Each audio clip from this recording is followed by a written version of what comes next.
Florence asked Mr. Rusty one day. Well, I don't know, said Mr. Rusty. On the one hand, some people... Hurry up. Look, he's got the whistle. There we go. Doodly squat. Oh, said Florence. It all depends, said Zebedee, on how you interpret them. You have to get someone to explain what they mean. Yes, said Florence. Well, said Zebedee, if you've had some really interesting ones, you want to make sure you get the right person for the job, don't you? I suppose so, said Florence. I think I'm out of my depth here, said Mr. Rusty, and he walked off to oil the roundabout. Tell me more, said Florence. Shall we go, said Zebedee. Hello, Ermintrude, said Florence. Are you the right person for the job? Hello, dear heart, said Ermintrude. So glad you could make it. Now just relax and tell me the first thing that comes into your head, however trivial it may seem to you, and I'm sure I'll be able to throw some light on the subject. Do you like my spectacles? I think they make me look very professional. Oh, yes, said Florence. Very intellectual. Thank you, dear heart, said Ermintrude. Don't mention it, said Florence. Hey, hello, man. I just had this far-out dream, right, which has, completely blown my mind. Oh, really? Said Florence. Yeah, it was too much. I dreamt that, the 60s were over, man. I mean, finished. You know? Gone. And then, the 70s came, and the 80s came. I mean, 1984, right? You know what I'm talking about? I mean, heavy. And I dreamt that I slept through the whole thing, right into the 90s. Go on, said Florence. Well, then I, woke up, and I realized it was just a dream. Very interesting, said Florence. I wonder what it means. Yeah, but, the freakiest thing of all is that, since I had the dream, I haven't felt like going back to sleep. I have this strange sensation of feeling like doing something. Weird, eh? Well, it is unusual, Florence agreed. So, on the one hand, your dream could have been really important and meant something if only we could work out what. And on the other hand, it could have been doodly squat. Hello, said Dougal. I have a recurring dream about chocolate eclairs. Does that mean anything? Probably just that you're greedy, said Florence. Hello, everyone, said Brian cheerfully. Said Dougal. Hang on to your dreams, that's what I've always said, said Brian. Yes, said Florence, it's nice to have something to look forward to. I've always wanted to be an astronaut ever since I was a teeny little toddler. That's not a dream, said Dougal, that's a delusion.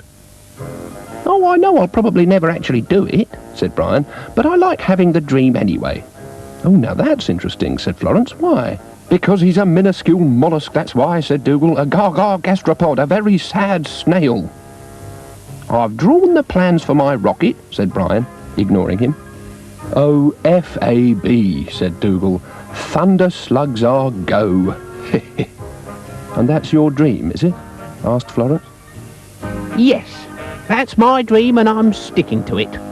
Because there's a silver lining in the sky, and if at first you don't succeed, you've got to try and try.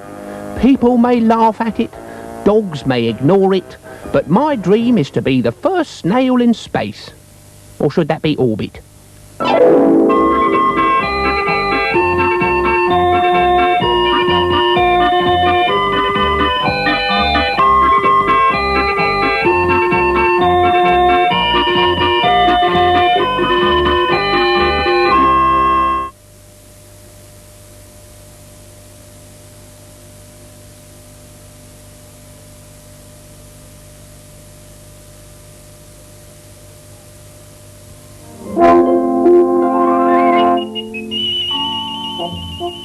If you could stand somewhere in space, on some unknown star, and look around you, You would see thousands of stars, but you would see nothing to tell you whether there was anything alive on any of them.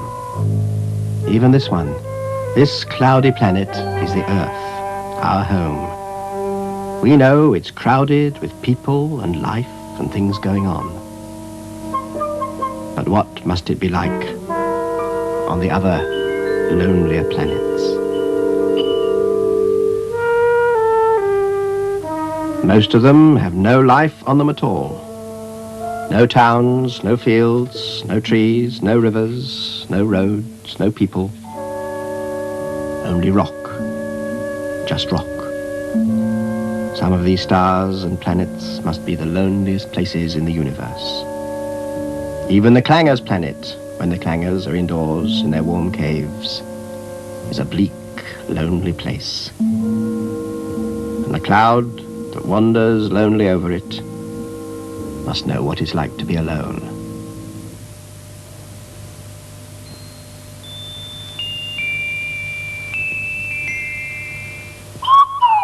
Ah, there's Tiny Clanger. Come out to speak to it.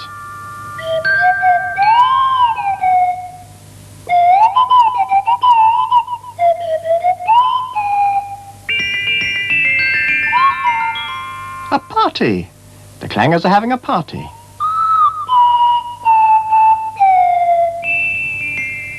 And the cloud is coming to the party.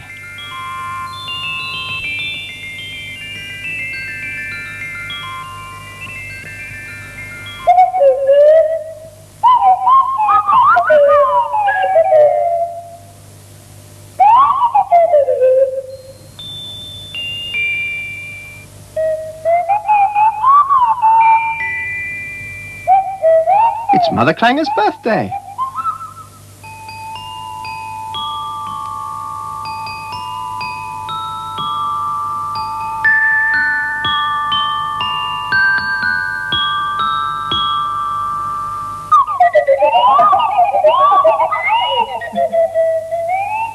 There's Small Clanger with the Froglet's magic top hat.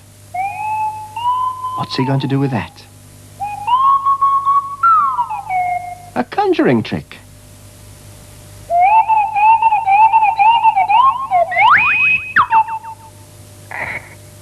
Froglets! That's made them laugh. Oh no! No, it's raining on them. Stop, you'll make them all wet.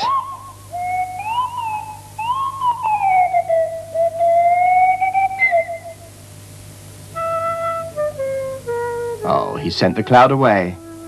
It didn't mean any harm. It was only laughing.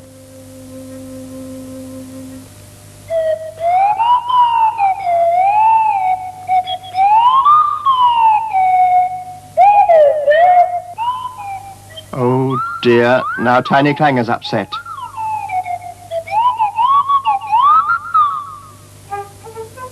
She thinks they're all horrid, and she's going outside with a stepladder.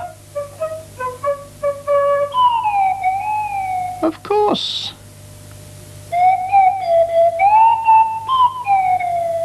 She has come out to sit with her friend the cloud.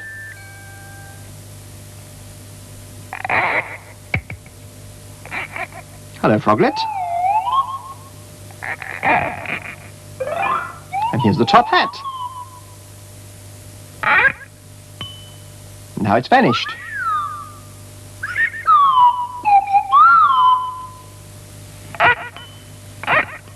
Now two more Froglets. What are they up to? I wonder, I think they want the cloud to go into the hat.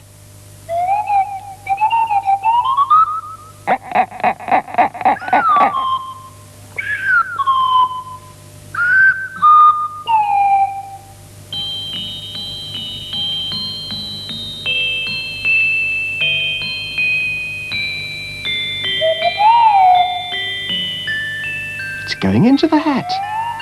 But where's it going to? Where's it gone?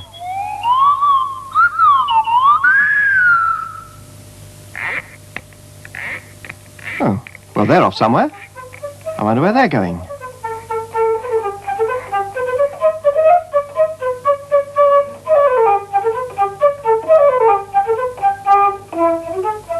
Oh, there they are. And look, there's a hat, just like the other one.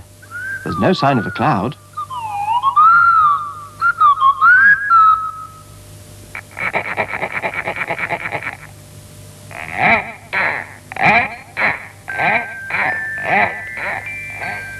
There it is. There's the cloud.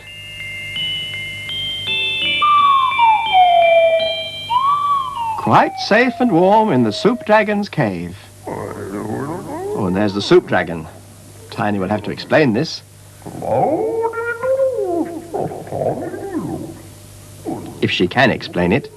How the cloud goes into one top hat and comes out of a different top hat. Or is it the same one? I don't know, it's all a bit magic.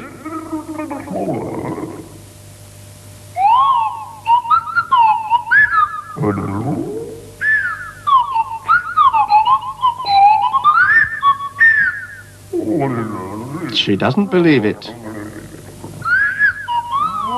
No, it's all a trick. It just isn't true.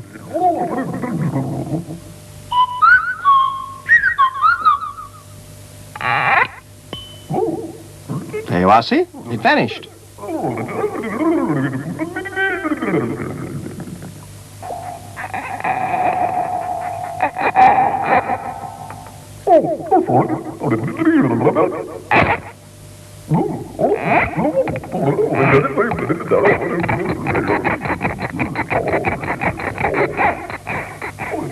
The froglets are not too pleased about that.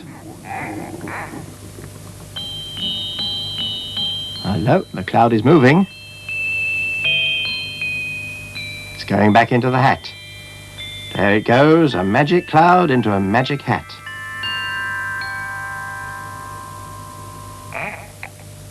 And there go the froglets. They're magic too, I suppose. There, they've all gone their magic ways and left Tiny Clanger all alone. Oh well. A froglet. Has it come to fetch her? It wants her to go into the hat.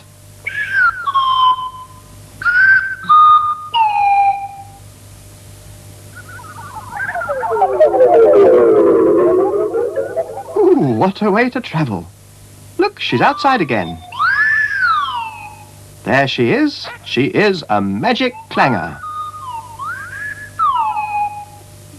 This calls for a celebration.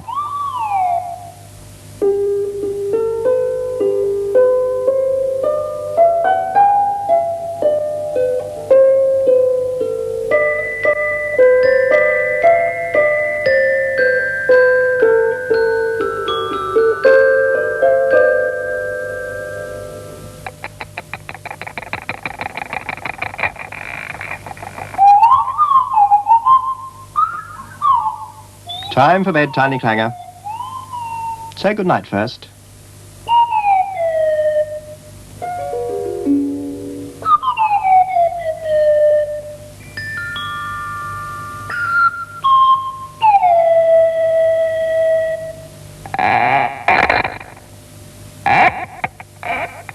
Good night, froglets. Good night, Tiny Clanger. Good night, Cloud. Don't stay out in the cold too long.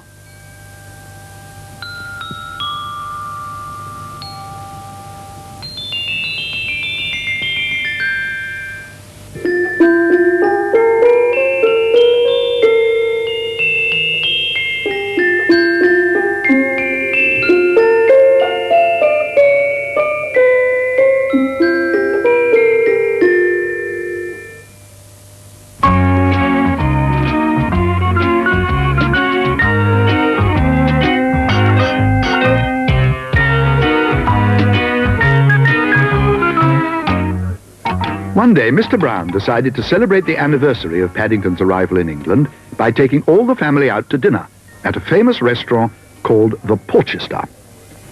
"Well, Paddington," he said as they consulted the menu, "what would you like to start with? Soup? Hors d'oeuvre?" "I don't know what I would like, Mr. Brown," said Paddington. "My program's full of mistakes, and I can't understand a thing." "Mistakes?" said the head waiter. "There is never a mistake on the Porchester menu." Those aren't mistakes, Paddington. It's French.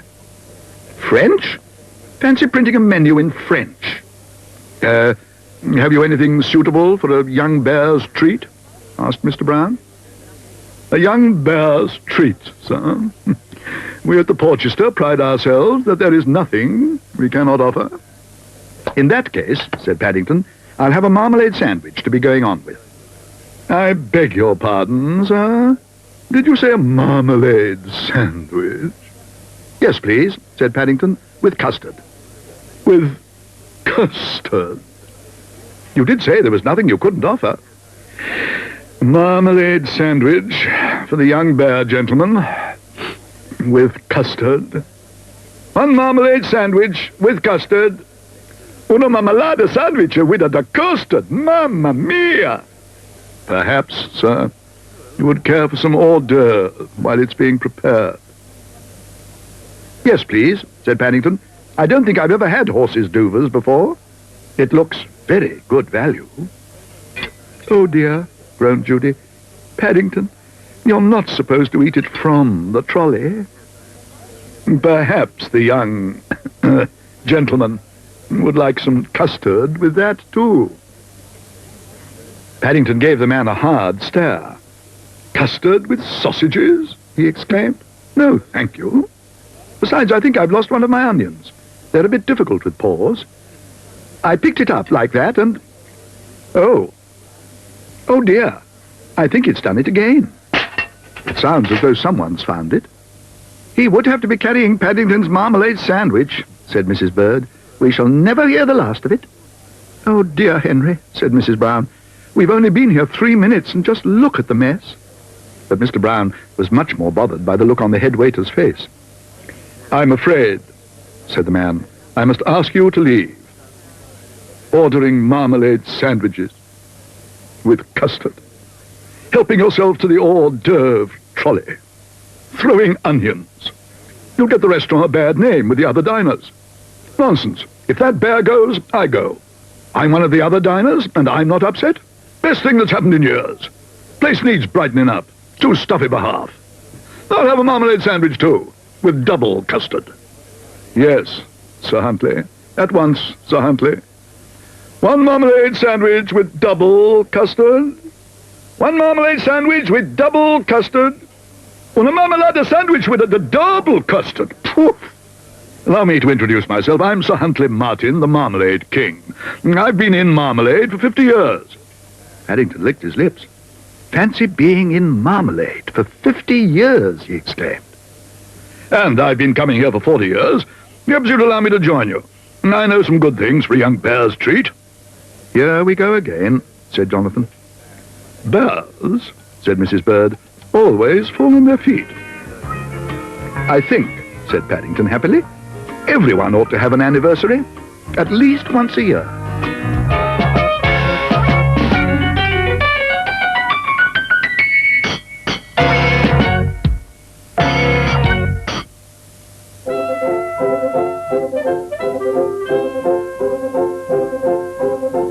Ivor the engine.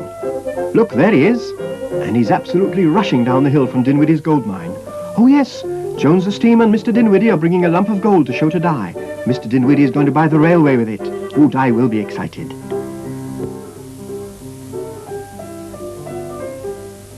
Well, I dare say it is gold. In fact, I'm sure it is. But are you quite sure it's the best thing to do about the problem? But of course it is. It's Mr. Dinwiddie's gold. He can spend it how he likes. Oh, yes. But if he spends any of it, people will come to hear that there's gold in the hill, and you know what'll happen then? Well, what will happen? There'll be a gold rush. What do you mean? Great big machines tearing pieces out of the hill. Noisy, smelly towns growing up all round us. New railways built all over the valley and all over the hills. Oh, dear, no. No, I think that's worse. No, Mr. Dinwiddie, I think you're right. You better put your old gold back in the hill. Morning, all. Well, you're a glum lot. Have they sold the railway or something? That is correct, Mrs. Porty. What? You're joking? Oh, no, we're not, Mrs. Porty. Mr. Williams, the head office, was here this morning. We're to be a branch line of the Welsh National. And there's to be no carting round donkeys for no reason. And timetables and tickets. And my loop line will be closed. And Ivor will have to go on to shunting at Pontypool Roads. Oh, there's tragedy. Oh, there's terrible news. Oh, Mr. Jones, I don't know what will happen to poor Bluebell. She'll be terribly sad without Ivor. Have you told them? Well, no, I haven't yet, Mrs. Porty. Come on, Jonesbach. We'll tell them now. Ivor, now listen, I'm afraid I've got bad news for us all. You see, the railway is going to be a bit different soon, and the Welsh National are going to take over, and you may be put on to some other sort of work. And, of course, it's been nice riding round on the railway with Ivor, but like all these things, it can't go on forever. And Mr. Williams did say something about shunting at Pontypool Roads, and, of course, that's not a bad job, and Pontypool's a nice town, really, when you get used to it, and, oh, Ivor, don't weep. Oh, now, Bluebell, don't be sad. Oh, come on, Ivor, I'll wipe your windows. Mr. Jones. Oh, yes, Mrs. Porty? Mr. Jones, I am known to be very rich, and I'm known to be very silly. Is that right? Well, you wouldn't put it quite like that. Unusual would be more polite, or fanciful, some people say. Right. Well, today I'm going to do the silliest and most expensive thing I ever did. What's that, Mrs. Porty? Have you got a decent carriage on this rotten old railway? Oh, there's not a bad one round the back somewhere. It's black and gold. Well, get it out and dust it. We're going to Merioneth. Merioneth? But that's miles.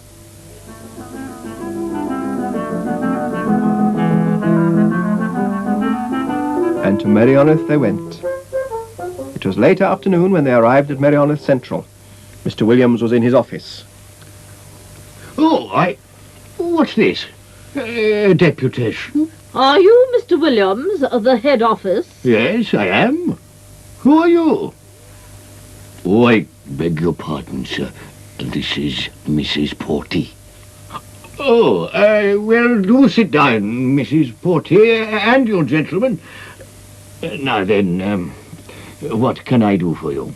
I want to buy the railway. The railway, Mrs. Porty? I want to buy the railway, and I want to buy everything, lock, stock, and barrel. But what are you going to do with it? I'm going to leave it as it is, except that I shall do some of the work, and I'll have none of this sending Ivor off to Pontypool Roads for shunting and leaving my old donkey by herself. And buy it she did, Mrs. Porty. Lock, stock and barrel, engine and rolling stock, stations and sheds and signals, the lot. She signed a cheque for, oh, I daren't tell you how much money. And then they all went home.